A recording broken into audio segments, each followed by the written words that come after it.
The resource wealth of Russia. You have uranium, you have gold, you have oil and gas, and so many agricultural fields. Because you talked about grains, you talked about the cereal fields, etc. So Russia has a lot of natural endowment.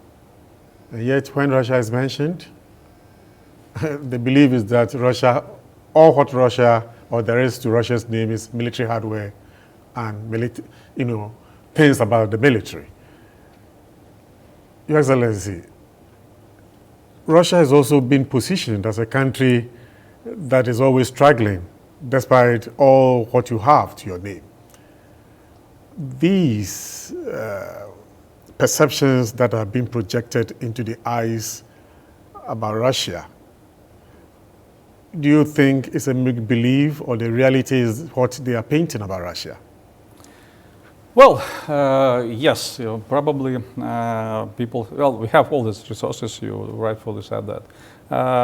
Maybe first thing that come into mind to the people that our military equipment and so on, because it's the best, maybe.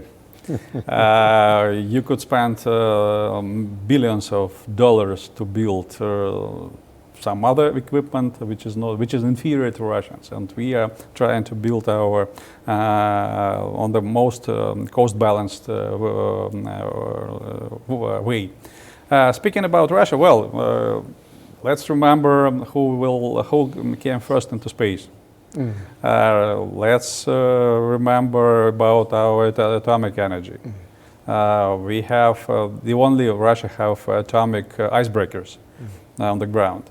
They are not being sold because nobody wants them, because they do not explore northern waters and northern pole as we are, because we are just establishing us of this northern seaway along our borders. And speaking about other, well, it's again, it's a part of, I will not say propaganda, it's a part of the wish of various media resources to enlighten the way of life in present-day Russia.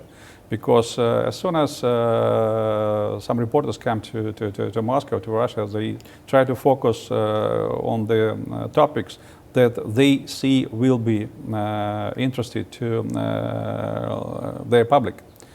And but if you wish to have more present-day picture, if you would like to see the real situation, what's going on in Russia, you should try to, well, of course, somebody could say that it is Russian propaganda when you see Russian media, like Sputnik, Russia Today. But it's the same, it goes vice versa. CNN and Reuters also propaganda, but from the Western side, diminishing our role and exaggerating their role, and so on and so forth. Every country and every media has an agenda. Unfortunately,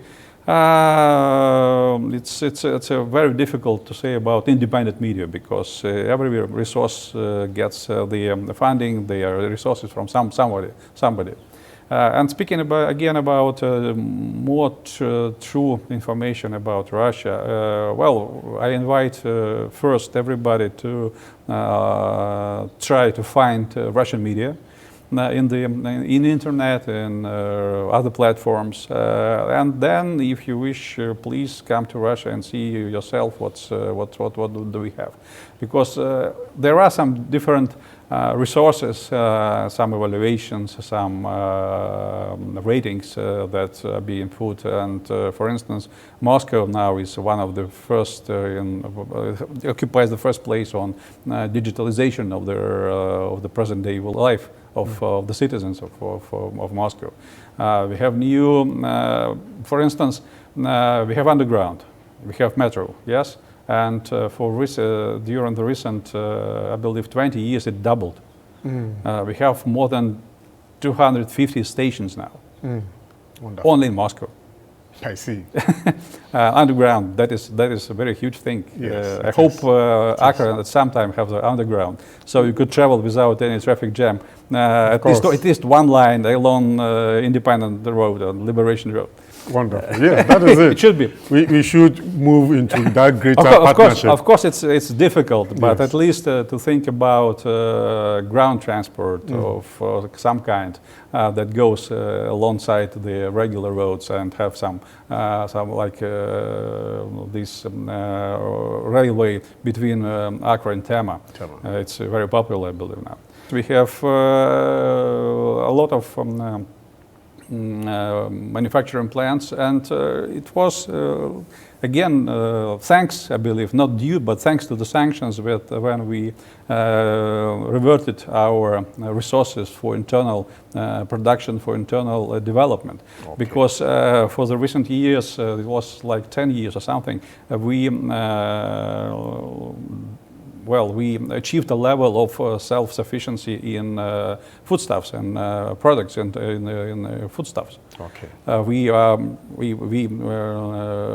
We feel all our needs by ourselves. We do not. Well, of course, we enjoy some tropical fruits because they are not grown in northern parts of the country. But at the same time, on the basic foods like meat, poultry, grain, vegetables, and so on, we are self-sufficient.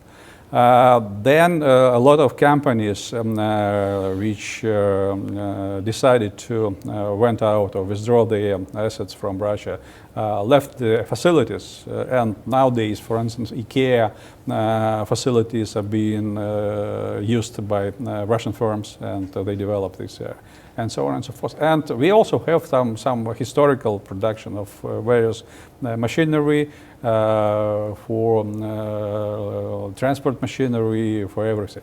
Okay. It is not well known outside Russia because we have such a huge country that we could use it within our territory. Of course, we do need some export earnings, but nevertheless, we also have a very huge dealings. We have a very huge market inside Russia, so we could supply it with our own production. So, Your Excellency, I think what I can deduce from what you are saying is that all the air that is wafting around your country, Russia, is just propaganda, and that the significant Russia is still in place, a potential tip-top country. That is what you mean.